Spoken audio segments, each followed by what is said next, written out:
Got a praise in my heart, got a praise on my lips.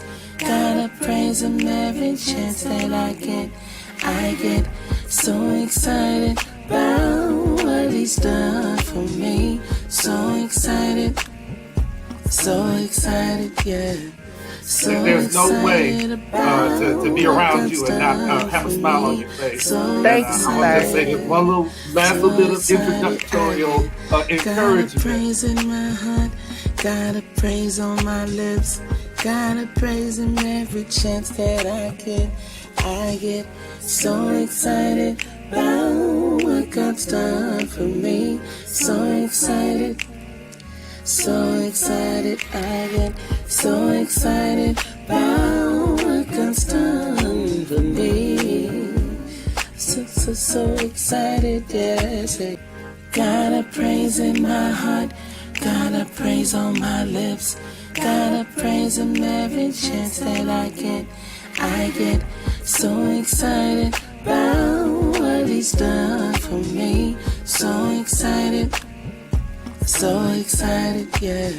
So excited about what God's done for me. So excited, I get.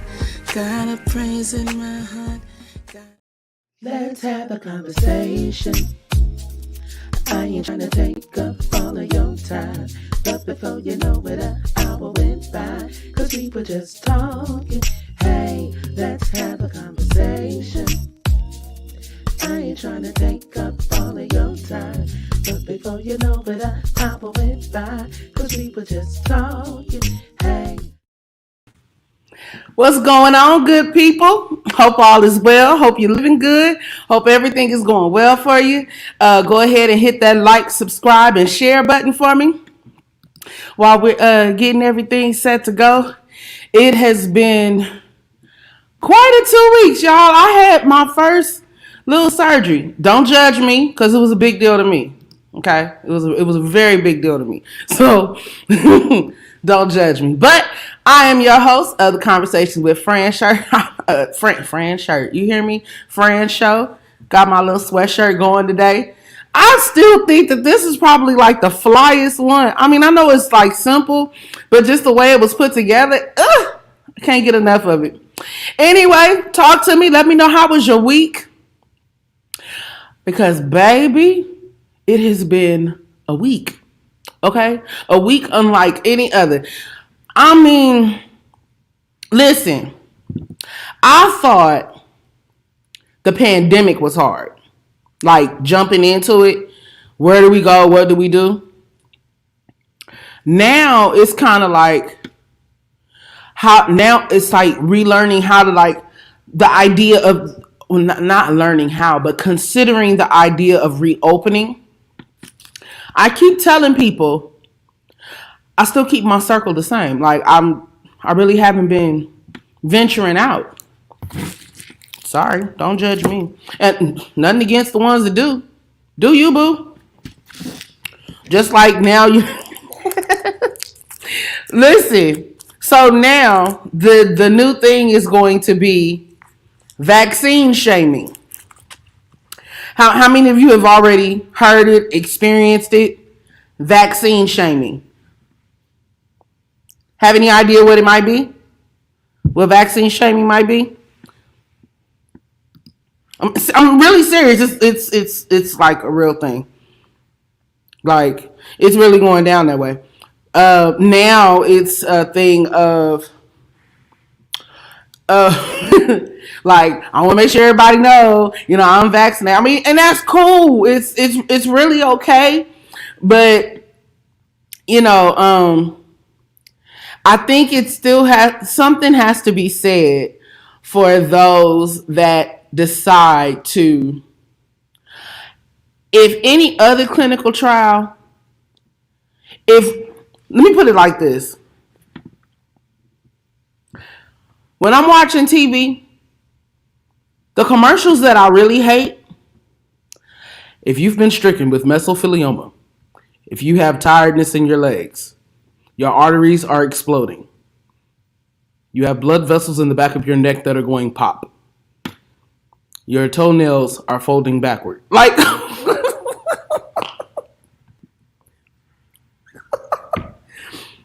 I'm not trying to be that person. Okay. And yes, I am. I'm watching everyone that has already partaken of the vaccine. Yes, I am looking to see if you have horns popping out. Because the day somebody I know walk in looking like a brontosaurus rex, I said it. We gonna really have us a situation. Not only that, we got some other stuff to talk about. Now, last week I canceled the show because I was trying to get ready for the procedure I was having on Saturday. Last Saturday, I had my wisdom tooth taken out. And it was going to be a tricky little procedure because of where it was located.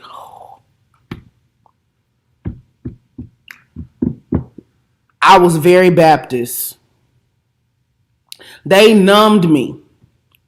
If I'm completely honest, see, that's the other thing. Now it's like I feel like I have PTSD. Like, if I start talking about it, I can immediately hear the drill. That sound, I can feel the pressure of it. And because of, child, I'm glad that's the only one that was cutting up. Okay? Because if I don't ever have to see that surgeon again. And then they gave me laughing gas.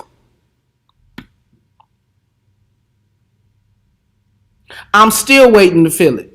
Because that wasn't calming me down. But when I say I was good in Baptist, the whole time. Now, mind you, I had Funkadelics. No, was it Funkadelics? Yeah, I had Funkadelics playing the extended version. I'm talking the 15-minute one. Playing in my ears on full blast, right? But I'm still, because I can feel that pressure.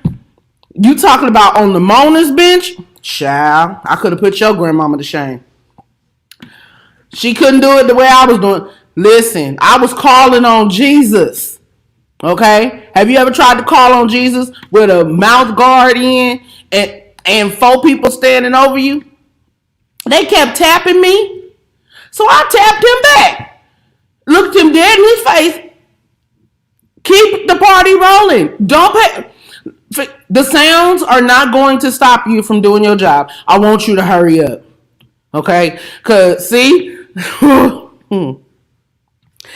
I texted my mom and I said to her, she was like, you need to listen to some calm music. No, nothing is calming me down right now because you're literally telling me to sit still and let somebody hurt me further.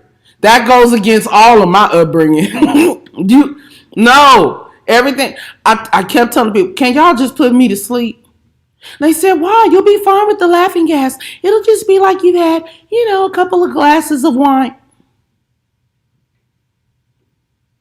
Ma'am, for the safety of everyone, I don't need to see who is yet digging in my face. All right?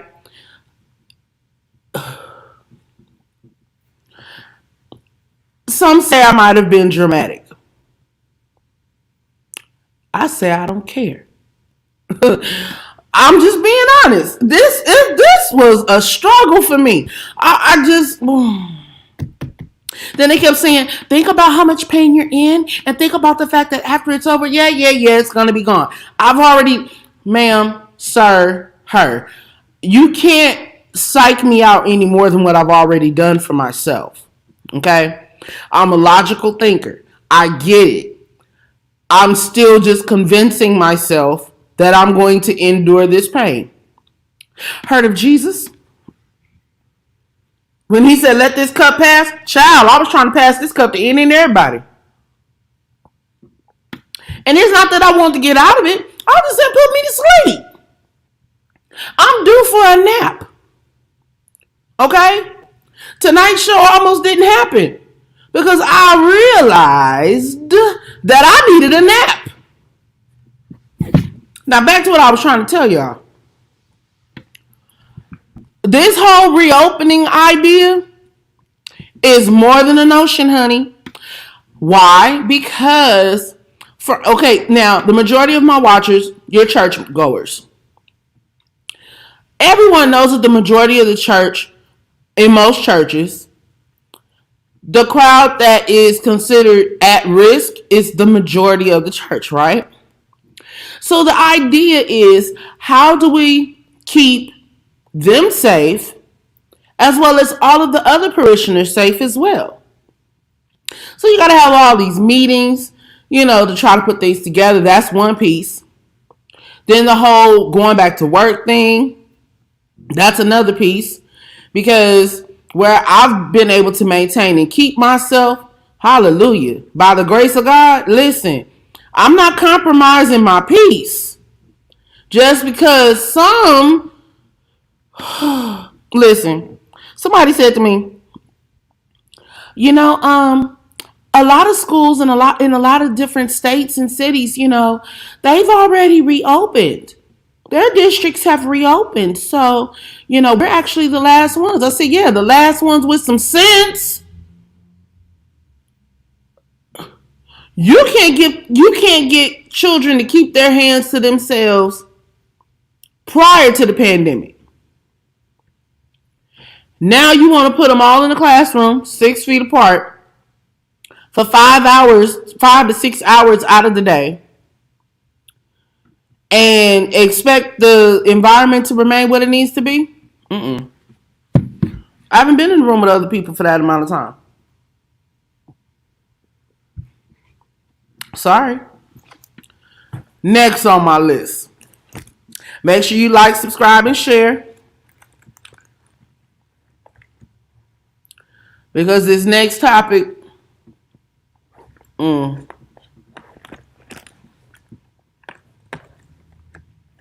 me tell y'all something.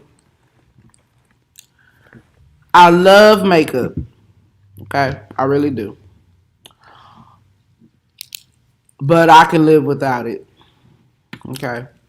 I am perfectly happy with my complexion.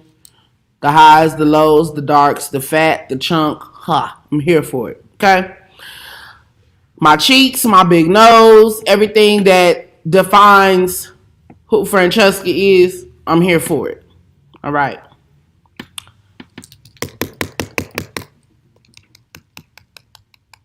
Serena Williams.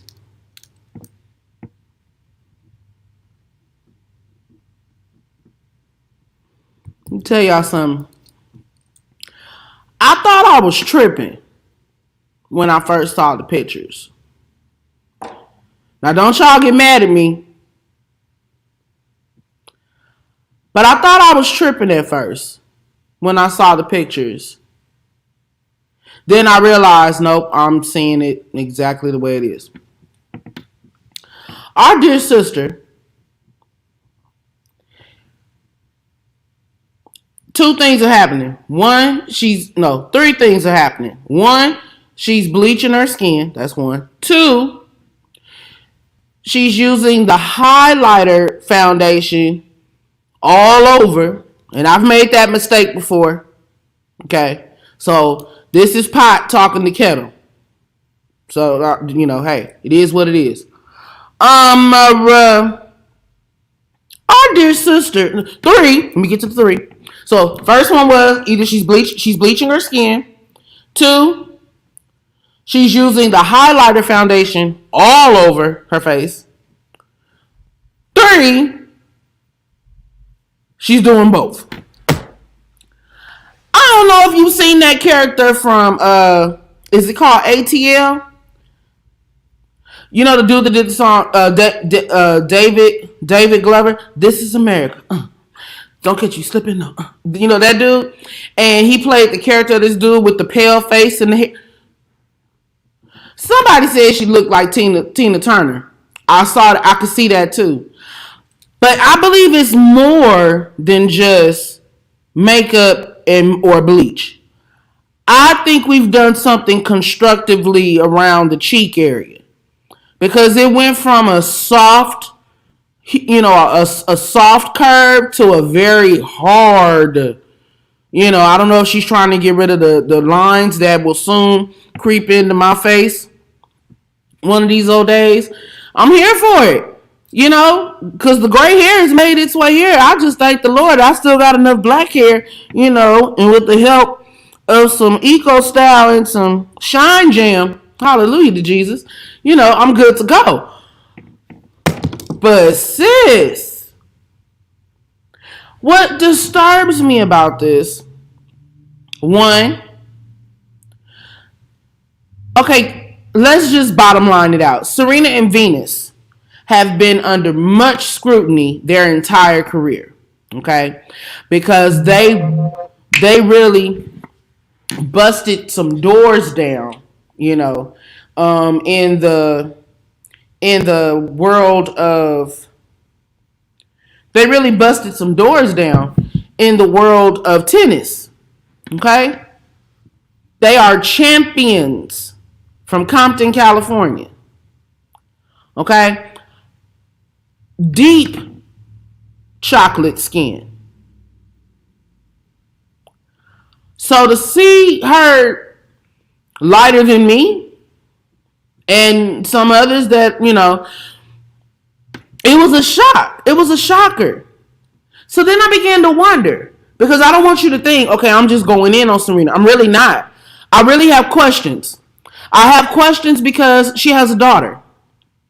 Her daughter is biracial. So a couple of things are going off in my head at this point. Is she trying to lighten her skin so that she doesn't look so different from her daughter?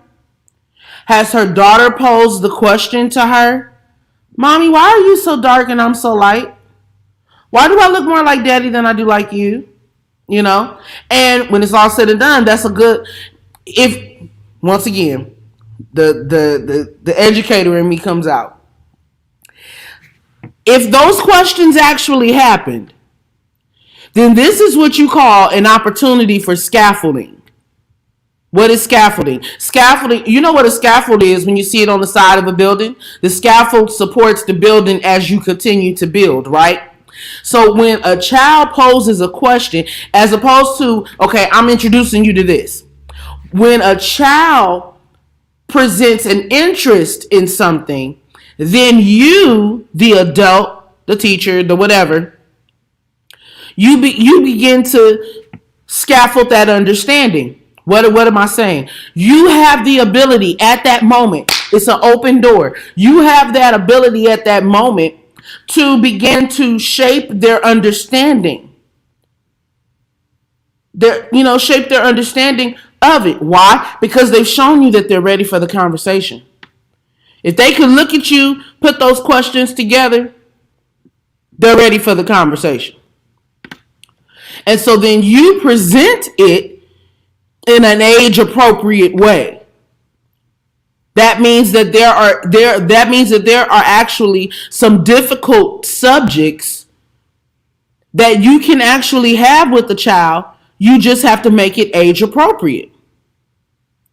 And if you're not comfortable with the conversation at that moment, then you say, you know what? Mommy's going to think about that. And then we're going to have a real good talk about it before you go to bed. Why? Because you don't want to lose that moment. And prayerfully, you're quick enough with your thought process, that you can give a little bit, even if you can't have the full conversation. Why? Simply because there will be more opportunities. Because when it comes to colorism, that's definitely something that a biracial child will deal with. Not even just the biracial, children in general. There are people I know that are lighter than me, but because they have family members that are or that had a deeper tone, they were jealous of the ones with a deeper tone. Okay? Then you have others that had people in their family that were more fair skinned, so they felt like they were literally the black sheep. So it's a conversation, because racism is still a conversation, okay? But colorism, because colorism actually deals with everybody in the room can be black. For instance, I decided I wanted to hear a song this morning called Sweet, there's a sweet, sweet spirit in this place. But I wanted to hear it sung straight, not with a bunch of runs and all that kind of stuff. And I don't hate to say it. Oftentimes, the genre that you can find, those music sung just as there's a sweet, sweet spirit in the bluegrass. Okay? Your Bill Gaither. And so today, I was introduced to, oh man, Mom, put it in the chat for me. Marie Akers. Oh man, I thought she was white.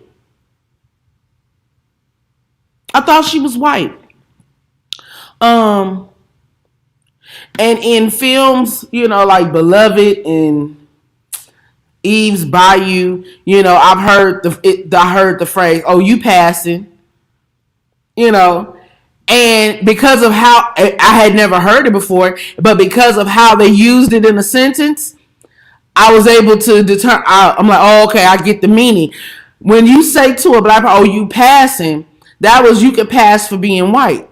You had more fair skin, and I can't say the other phrase because it's just not appropriate, But it was a difference between a field black person and a house black person. You put it together, okay? Act like it's Wheel of Fortune. I just ain't got no car to give you. Anyway. So I'm like, Mom, are you sure? My mom's like, that's real old school. Like, she was a major singer in the early, in the 40s, and because she could play. And so, they had already sung the song, and then she comes walking up to the piano, and then she sits down and she says, everyone knows that verse, but there's a second verse. Honey, she sung that second verse, and I mean, I felt like I was back in the 40s. Like I was back. Like I've been there before. But I'm just, I'm just saying, the nostalgia of the sound, it just did something for me. Said all of that to say, I can only imagine what she dealt with coming up. To where, when I looked her up, found it on Wikipedia, an African American gospel singer. Honey, if somebody else said, I would say, you lying. Straight up. So, the thing is, I would want to see Serena represent all of who she is, because I've seen children that were born very, very fair skinned, and by the time they were 16 and 17, they were nice little chocolate brown children. So, things might not always be that way. And so that's what I'm saying. It's like, I'm not trying to dog her at all. Really, I'm not, because I also know in this industry,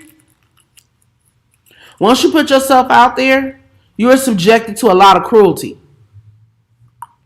a lot of opinion. A lot of people say, I'm not trying to be harsh with it, the way some of these memes and the way social media has gone in.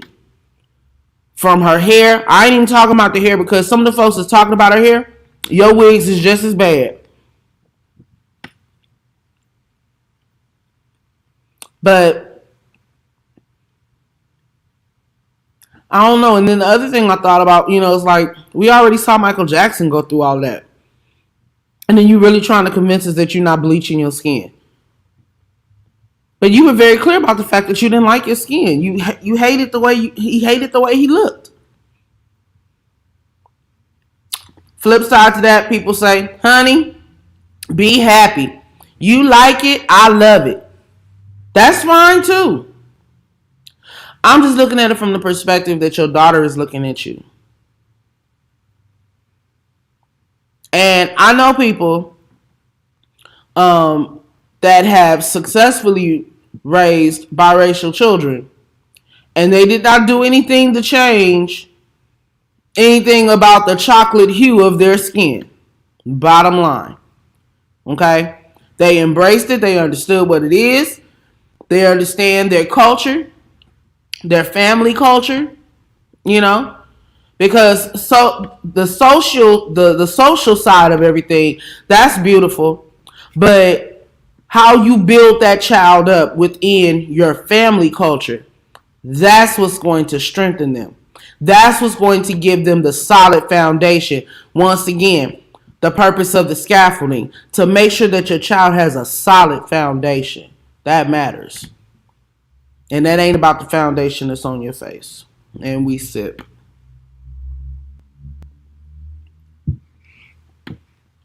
So, the other thing that I was thinking about lately, I've been listening to a lot of prayers. I'm always praying for people, thinking about other people. But I decided that I was going to start getting up in the morning, and I found it's a lady on YouTube, and it just goes for an hour where she's, just different prayers. It's a compilation of her prayers. Amazing way to start the day. Amazing way to fill my spirit up. Another thing, affirmations, positive affirmations. And that's something that I've always done with my students. And a lot of people began to make light of affirmations with the movie The Help with Viola Davis. Her character, and she was taking care of this Caucasian child, and she would always tell her that you are smart. I said it the right way. You is smart, you is kind, and you is important. And I love those types of affirmations because I believe not only children but adults need that. Why? Because we live in a world that you cute. It's too hard to compliment people. And that's why sometimes when I'm out, if I see you look nice. I like your hair. I like this. I like that. And even though I do that to people, I still have to catch myself on how I receive. I'm just being honest. Sometimes it's hard. It's hard to receive sometimes, And I think we need more of it. We need more of that positivity, And I know we're in the era of, positive vibes and energy and and scientifically, yeah, I get the energy concept of it all and how your vibrations and all that stuff. I get it. I get that side of it. But sometimes the idea of encouraging yourself, that's biblical. David had to encourage himself.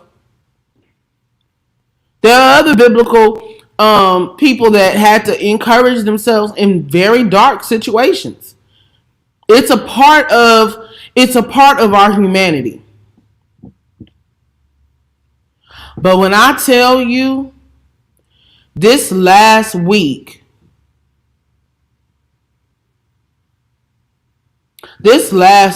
I realized how much I actually do.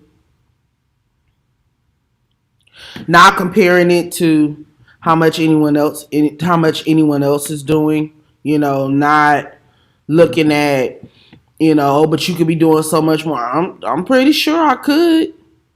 I'm pretty sure I could if certain things weren't important to me. Like I look at sometimes the people on my job Like they're all in. They're all in big time with their job. And it's like if you don't have anything else um, that you're doing personally, then okay, yeah, I can see that. Where all some people do is work, work, work, and that's fine.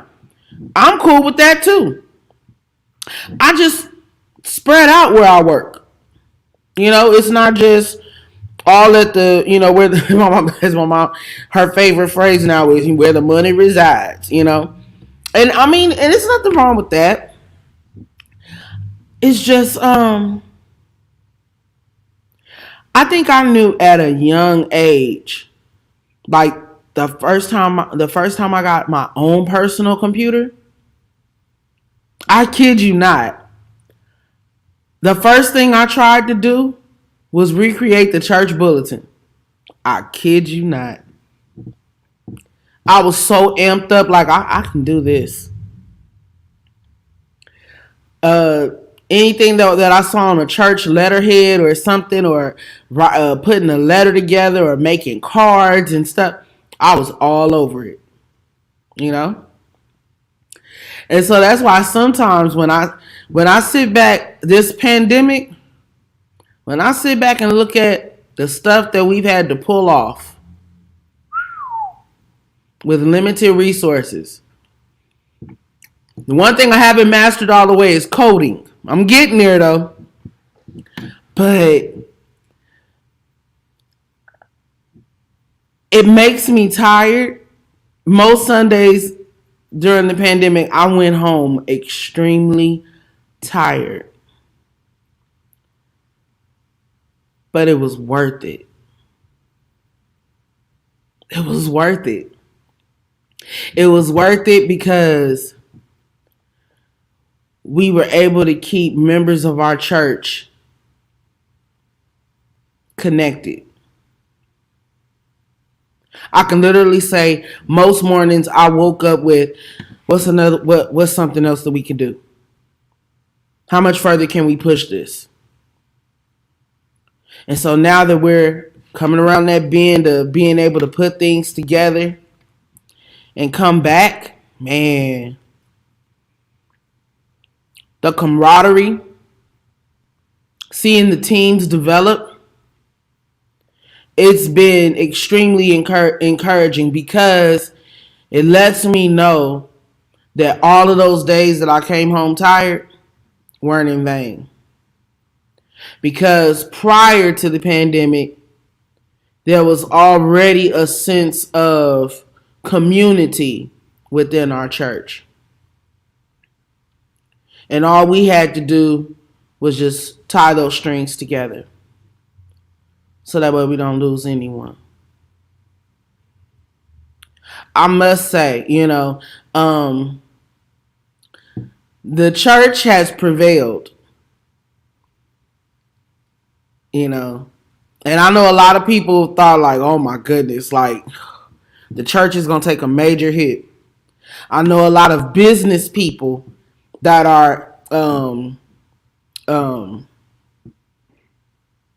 faithful members of their churches felt like business wise, the church is going to take a dive. Some churches did take a dive. They did.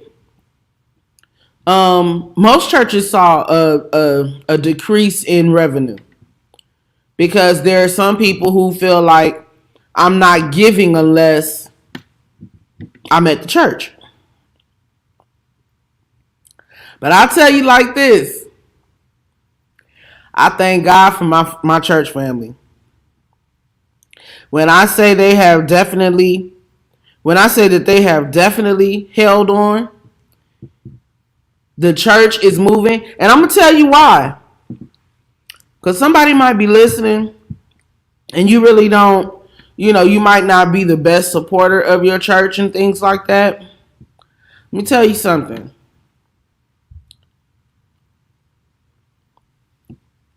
Support where you're being fed.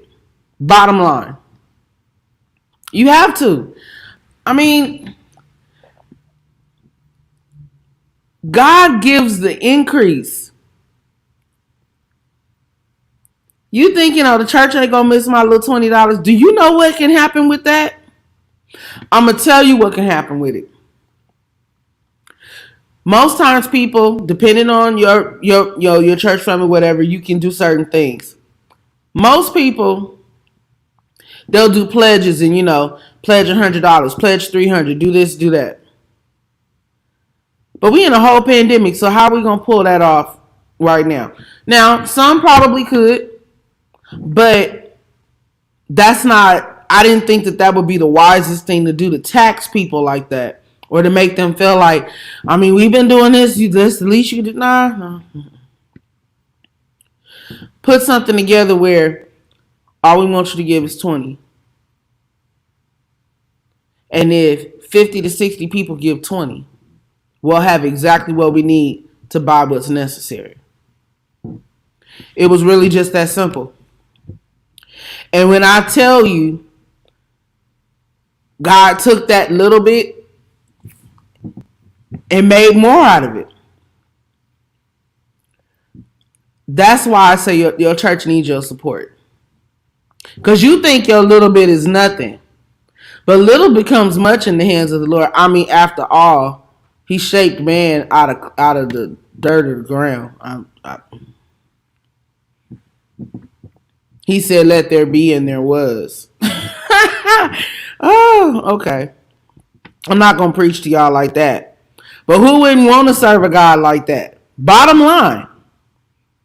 These are the thoughts that go through my mind. Like, I really, really think about church a lot. A lot. Not only that, I think about our position in our community. Because within our church, we can have so many different ministries and things and such. But it's like you can only do so much. But if you can build teams, you can get way more done. So I would encourage you to become a part of a team. Find a team in your church and be the best member on that team.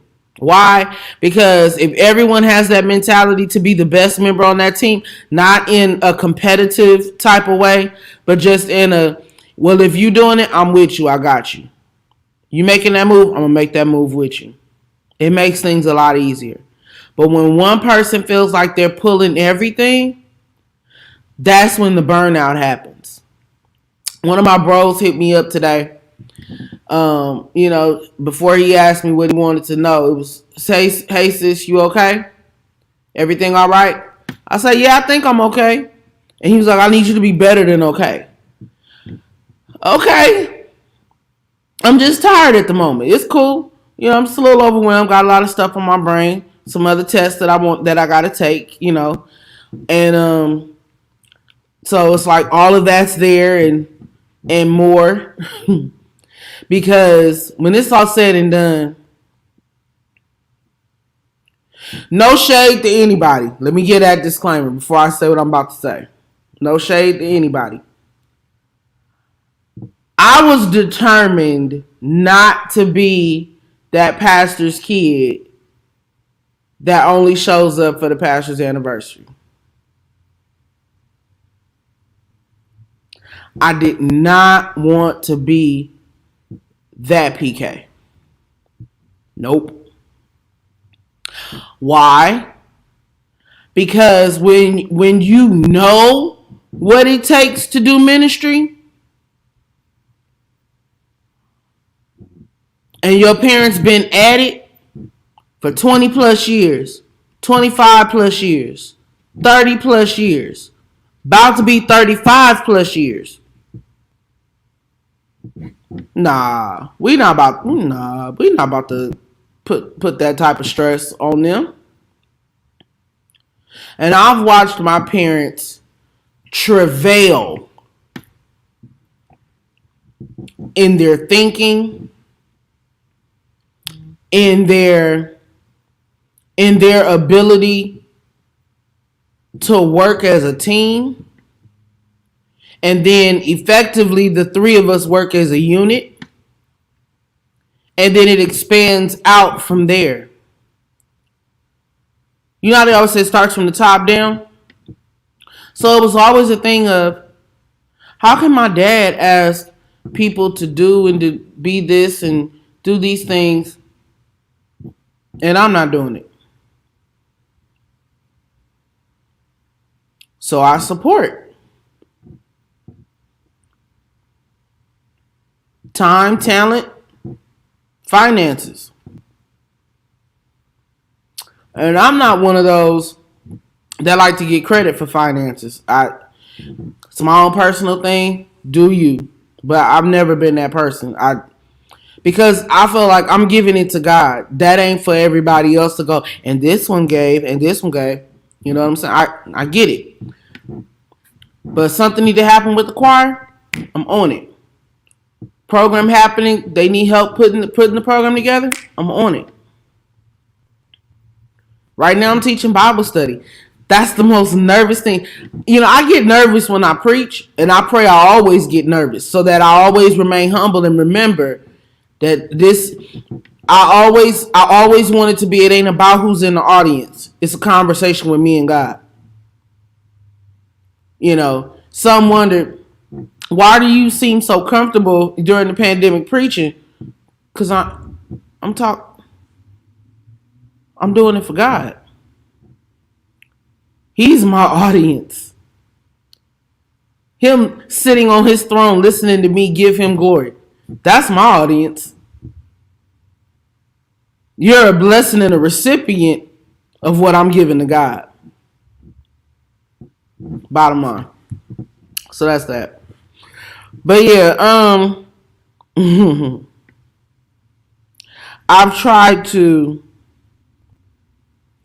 I've always tried to keep that as at the forefront of my mind, that what I'm doing, not only is it going to bless others, it's also going to show some that you can do more. I used to get so irritated. Like my early 20s. Oh. I used to get so irritated because on one hand, I love what I'm doing, but I could not figure out for the life of me how others just didn't grab hold to the mantle, like, this is what we got to do. And so honestly, if I'm completely honest with you, the millennial group, my age group, oh man. My age group, I think if I had to be disappointed in a particular age group, it's mine. It's definitely mine. Simply because there are a lot of us that grew up in church, and I've always been I'm at the same time with me being, you know, like in the back of my mind, I'm like, why aren't you invested in this? You know? But then as I got older and I really began to understand the story of the prodigal son, I was like, they'll be back. One way or the other. Why? Because that's just the way it goes. Even the ones that say, I ain't never come. The prodigal son thought the same thing. He really did. So it's like, they'll be back. You know? And you know what the hardest part is? And I'm going to be done with this. The hardest part is, especially working with the youth department, it's a cycle. You know? I was honestly ready. I'm going to be honest with you guys. I was really under the impression, and this was like 2005, 6, or 7 or so. I was like, man, I used to tell my teenagers then that are now young adults, and some of them have children now. That trips me out. But I used to tell them, I'm like, I'm not going to always do this. I'm not going to always be over the youth department. One of you is going to have to take over. I meant that thing. Why? Because sometimes they need that fresh blood. Someone to come in that's going to work with them and do things, And so then I began to understand why, like with our pastor's choir, every so many years, the supervisors would change. Nothing wrong with that, because they have children that are involved or they had grandchildren that were involved.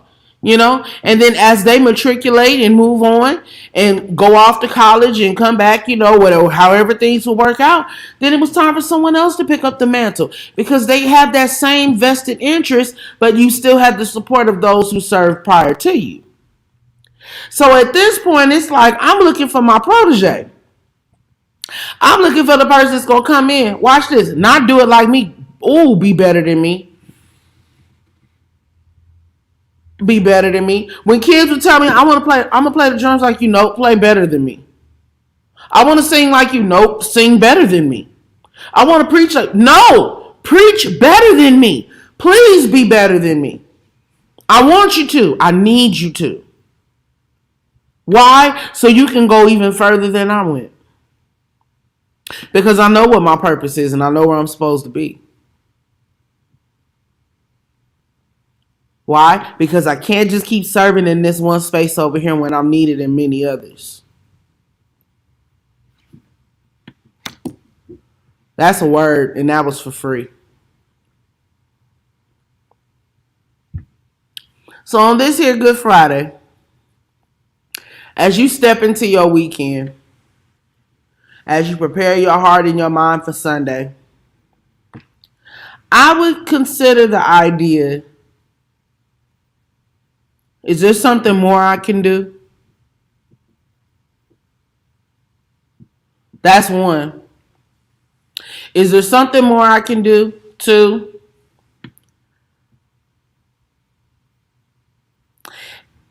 Am I really maximizing my capacity?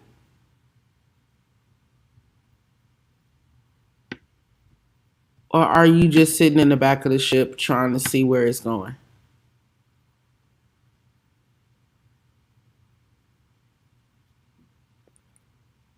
Be an active part of it. That's all I'm saying. Be an active part of it. So, coming up, we got Mother's Day on this beautiful Sunday. It's going to be Mother's Day, right? And I want to shout out all of the Black businesses that are putting together the beautiful, beautiful Mother's Day gifts and arrangements. Shout out to Swag for hooking my mother up with her first gift. My mom is getting a gift every day leading up to Mother's Day. So she got her first gift today. It was delivered. My mom was in the middle of a phone call. And then here comes this big old bag full of stuff. Forgot to take a picture of it first. But I told her I wanted her to just, not just have to wait, to enjoy it. Or she got to hold everything until Sunday. No, open your stuff up, enjoy it. That's the whole idea, Enjoy your holiday. Enjoy your holiday weekend. And so I want to say to all of the mothers, Happy Mother's Day to all of you. I pray that you sincerely enjoy your weekend. And to my mother, I want to say Happy Mother's Day. Thank you for all the love, all the sacrifices, all of the hard lessons, all of the skills.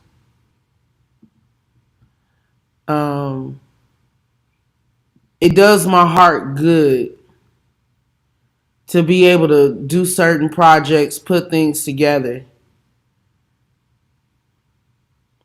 Because when I'm doing it, it reminds me of being a child helping you put things together.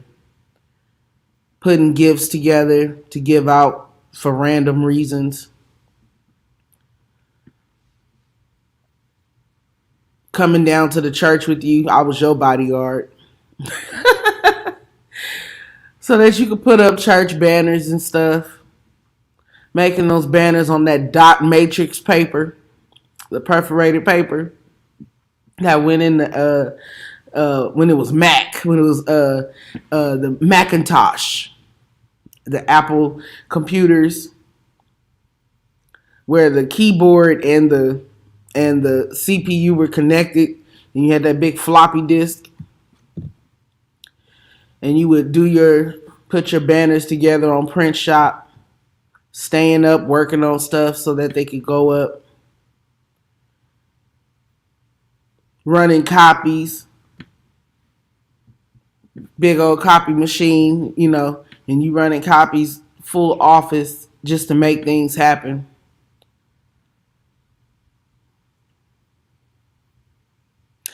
I don't think many know the sacrifices, but they don't understand it the way I do. So happy Mother's Day.